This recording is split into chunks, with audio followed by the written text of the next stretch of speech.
नमस्कार, आप देख रहे हैं न्यूज नेशन का डिजिटल प्लेटफॉर्म और मैं हूं आपके साथ सचिन दुबे। नमस्कार, आपके साथ मैं हूं रंजना सिंह राठौड़।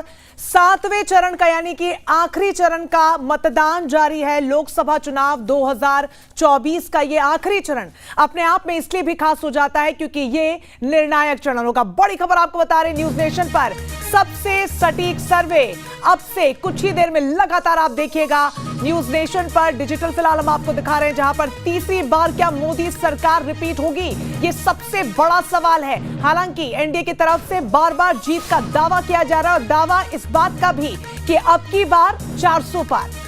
और क्या पीएम नरेंद्र मोदी इस बार हैट्रिक लगा पाएंगे? सबकी नजरें इसी बात पर टिकी हुई क्योंकि शाम 5 बजे से आज लगातार न्यूज नेशन पर आपको सबसे सटीक जो सर्वे है वो हम आपको दिखाएंगे, आपको बताएंगे आखिर किस पार्टी के खाते में कितनी सीटें जाती हुई दिखाई दे रही है। जो लगातार दावे बीजेपी की तरफ से किए जा रहे थे, जो लगातार कांग्रेस और इंडिया गठबंधन लगातार अलग अलग राज्यों में जाकर अपने दावे और ताल ठोक रहा था कि इस बार जो है वो पीएम नरेंद्र मोदी अपनी हैट्रिक नहीं लगा पाएंगे और इस बार इंडिया गठबंधन की जीत होगी। आखिर इसमें कितनी सच्चाई है, ग्राउंड पर इनका कितना असर हुआ है, जो नैरेटिव सेट करने की पूरी कोशिश की है, क्या वो नैरेटिव सेट हो पाया है? इन तमाम अहम बातों पर भी चर्चा होगी।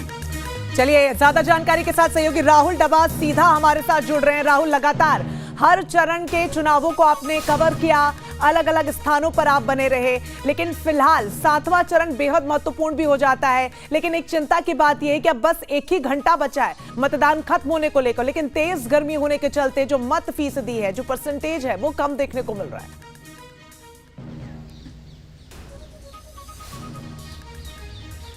देखिए, निश्चित तौर से क्योंकि जब 5वां चरण तक पहुंचे थे, 5वां, 6वां, 7वां, ये 3 चरण ऐसे थे जब तापमान 45 से लेकर 50 डिग्री सेल्सियस था। और यही वजह है रंजना कि दिल्ली की बात हो या फिर बाकी राज्यों की बात हो, हरियाणा, उसमें हिमाचल प्रदेश में बेहतर तापमान है। अगर मंडी से ऊपर की बात करें, आप खुद मंडी में देखकर आए कि वहाँ भी तापमान बहुत ज़्यादा है।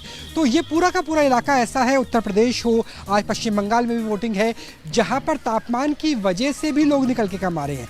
यही वजह है कि जब वोटिंग परसेंटेज इलेक्शन कमीशन की वेबसाइट पे देखते हैं तो 9 बजे से पहले जो हमें राइस एकदम से बढ़ावा नजर आता है अनुपात में, उसके बाद 9 बजे से लेकर के 4 बजे तक उसमें कमी होती है। 4 बजे और 6 बजे के बीच में डाटा में कुछ सुधार होता है। तो ये मान के चल रहे हैं कि 6 बजे तक मतदान है, आखिरी घंटा बचा हुआ है। और अगर 6 बजे से पहले भी जो न्यूज़ नेशन के तमाम दर्शक अपने पोलिंग बूथ के अंदर चले जाते हैं तो उन्हें मतदान देने का अधिकार मिलेगा। तो इसलिए हम अपील कर रहे हैं कि अब 5, सवा 5 बजे का टाइम है, दिन ढल रहा है, शाम हो रही है, तो जिन लोगों के हाथ पे अभी भी वोटिंग का निशान नहीं है, लोकतंत्र के महापर्व में जाए और कम से कम वोटिंग परसेंटेज जितनी बेहतर हो सके, 19 की तुलना में जितने बेहतर हो सके उतना बेहतर रहेगा। जी रंजना। बिल्कुल। और देखिए राहुल, सबसे बड़ी बात यहां पर यह कि आप कई राज्यों में गए और अलग अलग राज्यों में जाके आपने लोगों के मन को टटोला भी है। वहां पर क्या असर देखने को मिला? जो लगातार तमाम नैरेटिव सेट करने का पूरा प्रयास किया गया, राम से लेकर राशन, ईडी से लेकर सीवाई, कई ऐसे मुद्दे हैं जो लगातार इन तमाम चुनावों में चर्चा में रहे, किसका असर कितना देखने को मिला आपको?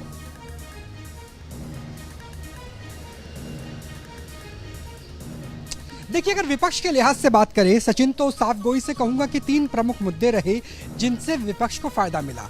जब हम ग्रामीण अंचल की बात करते हैं, खासतौर पर उत्तर भारत की, तो हरियाणा, पंजाब, पश्चिम उत्तर प्रदेश और ये पूरा राजस्थान का इलाका ऐसा है जहां पर हम सुबह और शाम को बच्चों को दौड़ते हुए देख सकते हैं, जो मिलिट्री के लिए, जो पुलिस के लिए प्रैक्टिस करना चाहते हैं, जो अपना फिजिकल निकालना चाहते हैं। तो अग्निवीर को लेकर जो सवाल उठाए गए इंडी गठबंधन की तरफ से, राहुल गांधी की तरफ से, उसका देहाती इलाके में, ग्रामीण परिवेश में एक अच्छा खासा सा रोल नजर आया।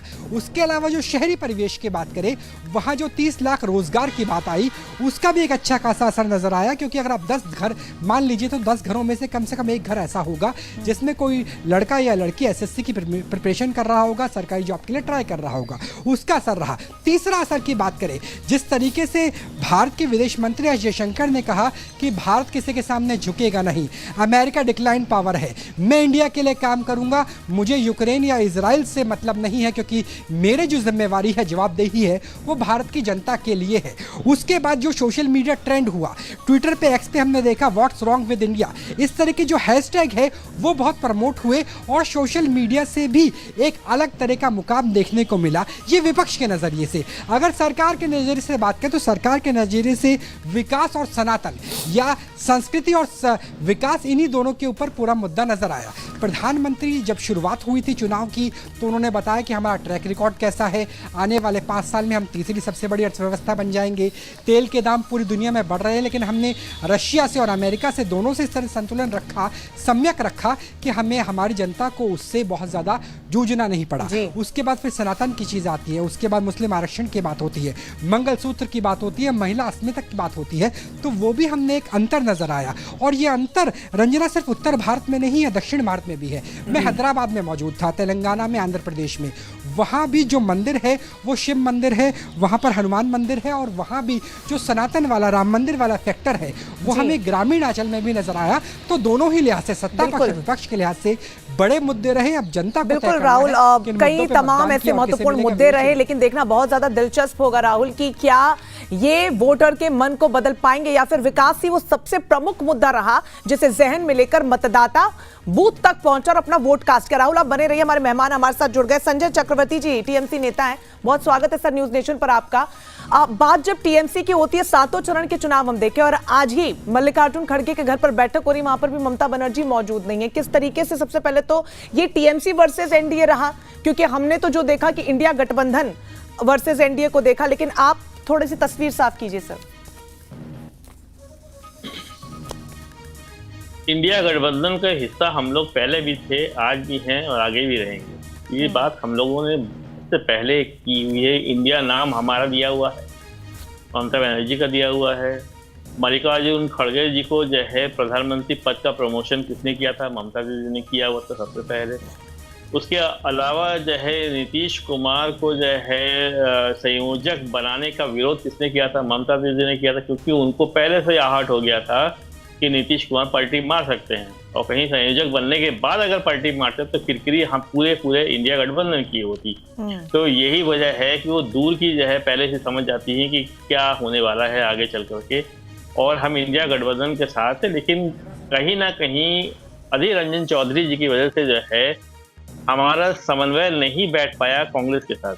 हालांकि कांग्रेस भी इंडिया गठबंधन का हिस्सा है, हम भी हिस्सा है, और हमारा लोकतांत्रिक गठबंधन है, यह ध्यान रखिएगा।